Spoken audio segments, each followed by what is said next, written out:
tired of guns, tired of people being shot, tired of it. Jefferson County's tired of it. I'm going to deny the motion. Your bond will remain at $300,000. If it's not already a condition of your bond, I am now making it a condition of your bond if you make it. All right, sir, you're Lively Stratton? Yes, ma'am. And this is 1933601. Mr. Stratton is charged with capital murder of multiple persons. Mr. Radford has filed a writ asking for a bail reduction. I think we talked about this and reset it so that the state could bring any witnesses, and then I would make my decision. Mr.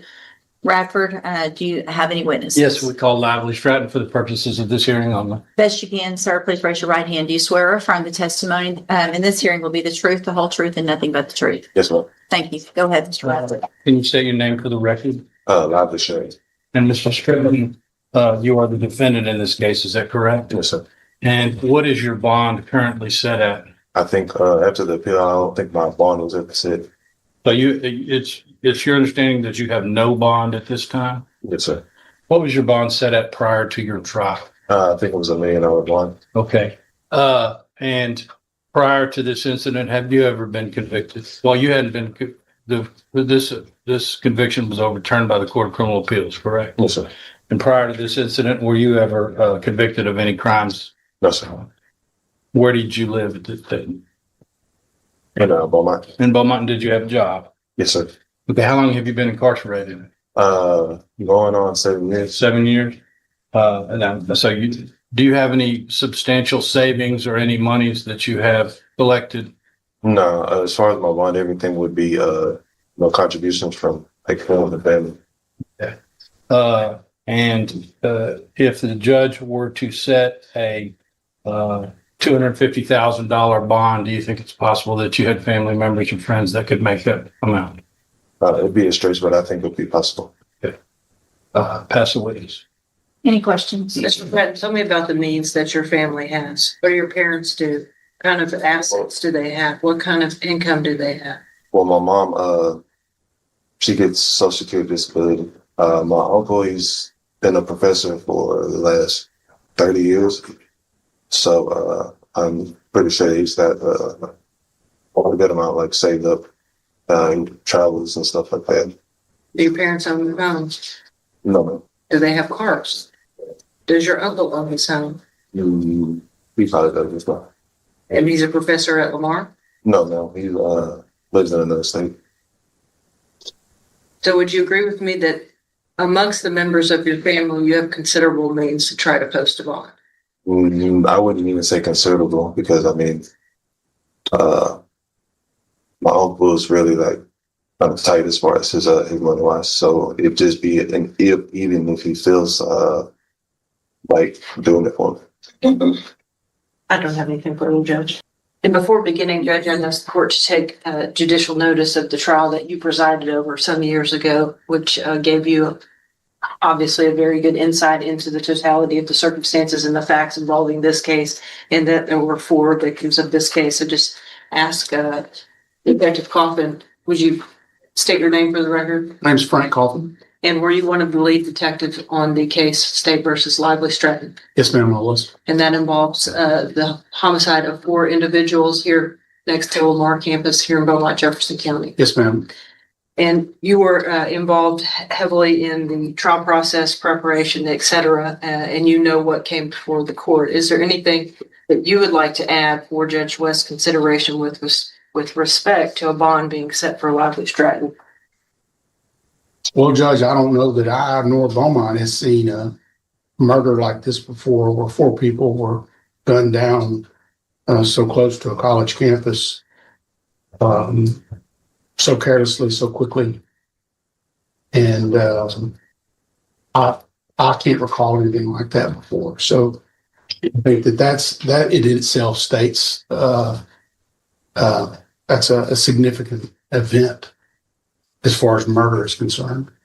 Detective Coffin, based on all of your years of training, experience, investigation of homicides, et cetera, do you feel like Lively Stratton presents a significant threat to the community of Beaumont if he is released? significant threat. And do you feel like they're based on the totality of all these circumstances? There's a great likelihood of his flight if he is released from custody. I would imagine that there would be, if knowing what he's faced with, knowing the amount of time that he'd already been sentenced to prison, the time that he can be sentenced again, there's no upside to not leaving. I don't have anything further, Judge, unless the court does from the second. Oh, you yeah. have to ask questions. I'm sorry. Detective Coffins, you testified at the trial, is that correct? No, I You didn't. did not? Did you observe the trial? I did. Okay. Well, no, I did not. So you didn't watch the trial and you didn't testify at the trial? No. Okay, so you don't know what happened at the trial? I was not there for the day-to-day, but I do know what happened. I was here at the courthouse helping prepare with evidence, with witnesses, But you didn't watch the testimony, did you? with interviews. I did not watch the individual testimony. Were you aware that the jury found that two of the victims, evidently that they didn't convict him of killing the two guys with the knives? They convicted the two guys without weapons. Were you aware of that? I'm not aware of the details of how many people or of how he killed each person. No. Okay. That's all I have. Anything else? No, Judge. All right. Thank you, sir. Thank you, ma'am. Ms. Melfino? Judge, I would ask for a bond in this case that is equal with what the facts of this case are, with the fact that we have 4 homicide victims. I think an ask of $250,000 is extremely low. I think it's offensive to the court to ask for a number like that for all 4 individuals, maybe $250,000 per individual. So that's back at the $1 million bond that he was originally set on. The court, unfortunately, is required to set bond on multiple murders in Jefferson County on a quite frequent basis these days. And I think something in excess of $1 million is more than a reasonable ask in this case.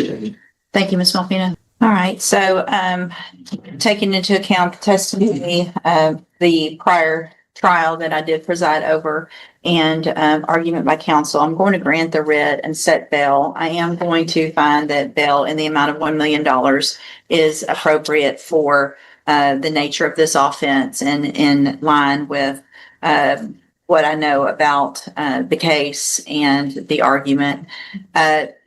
If there was bond made, there would be a GPS monitoring device required and house arrest. I would obviously, if that bond was made, need to know what that address would be. And then we will get the case set for an announcement and then move it to the trial as quickly as any of you guys are ready to do that. Good morning. Are you Brian Trejo? Yes, ma'am. And this is 26 DCCR 0132. Mr. Trejo is charged with aggravated assault with a deadly weapon. Mr. Rojas has filed a motion asking that I reduce bond, which is currently set at $300,000. And Mr. Rojas, you may proceed. Proceed. Could you state your name for the court, please? Sure. What's your name? Brian Trejo, And Brian, how old are you? 18, And where are you originally from? Galveston. You were born in Galveston? Yes, sir. Where do you live now? Port Arthur. You lived your whole life in Port Arthur? Yes, sir. Okay. Who do you live with? My parents. Your parents, and your parents started together and they're here today, right? Yes, sir. Okay. Sorry, say that again. They're here today, or his parents are here today. Who else lives in the house with you? My brothers, my siblings. And a lot of them are here today also. Yes, sir. Brian, your bond right now is $300,000. Your family's having a hard time coming up with the money for that bond, right? Yes, sir. Okay. Well, as far, I want to talk about you personally. Do you own any property in your name? Yes, sir. A home, a car, any land or anything like that? Yes, sir. Do you have a bank account in your name? Okay. My understanding, and tell me if I'm wrong, your parents own the house that they live in, right? Yes, sir. And it's already paid off. Yes, sir. Okay. And they're willing to help you out as far as trying to get you get some money for the bond if we go forward. Have you ever worked? Yes, sir. What kind of work have you done? I work with my mom. Doing what? She cleans apartments, offices, houses. Okay. Is that the only kind of work you've ever done? No, the yards. I've done construction. You did construction with a company or working with a family member? Or what? Yeah, family. Okay. And all that kind of work, the construction work, cleaning offices, is that work that's still going to be available to you if you're able to make a bond? Yes, sir. Okay. And that's something you want to get back out and start Yes, working sir. to help pay for the bond if we're able to get it lower. Yes, sir. This is a serious charge, right? Yes, sir. Is this, you're only 18. Is this the first time you've ever been arrested? Yes, sir. Even as a child, you have any juvenile cases? As a juvenile, were you arrested? Yes, sir. For what? Unlawful carry. Okay. And you're asking the court to lower the bond. We're asking for a $50,000 bond. I think that'll be enough, along with any, if the ankle monitor or any kind of other conditions that the court wants to put on it.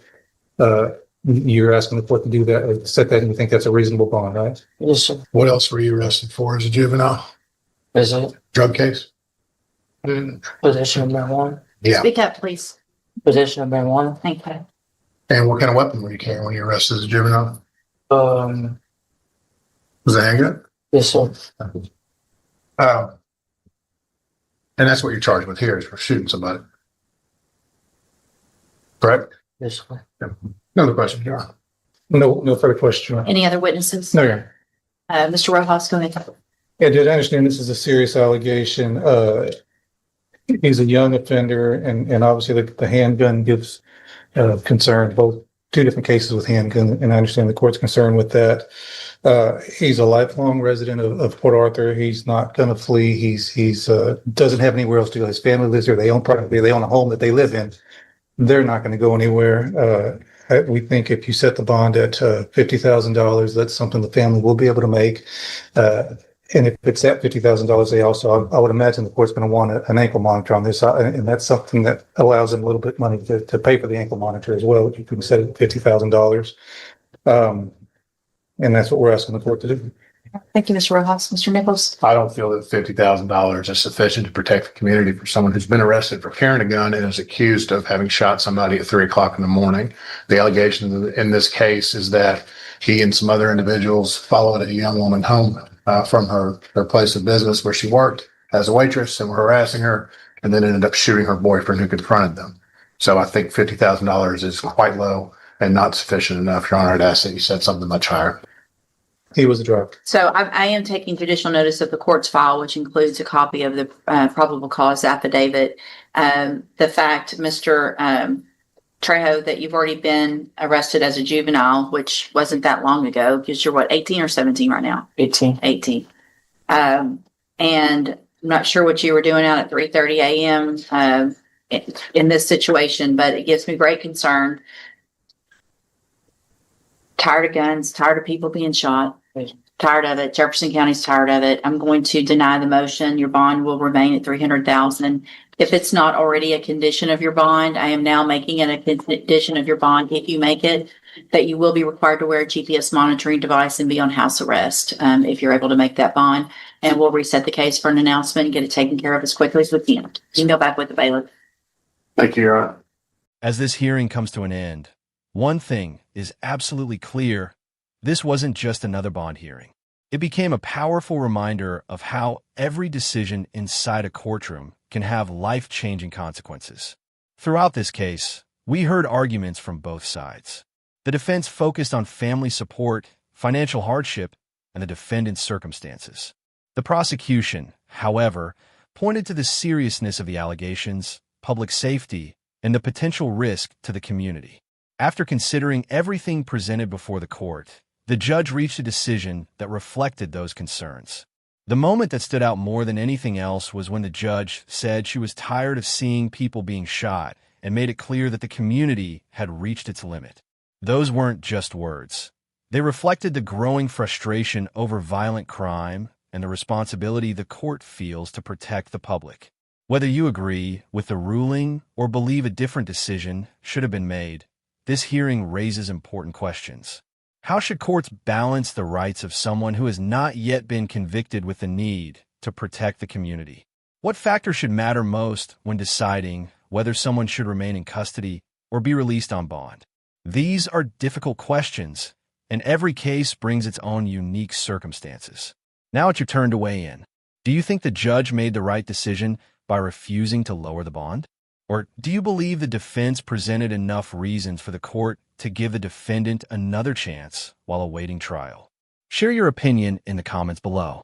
I read as many of your comments as possible, and some of the best discussions happen right there after each video. If you enjoy real courtroom footage, legal breakdowns, and the most intense moments from inside the courtroom, make sure to subscribe and turn on notifications so you never miss our next upload. We bring you the facts, the key courtroom moments, and the decisions that spark nationwide debate. Thank you for watching until the end. Stay safe, and I'll see you in the next courtroom case.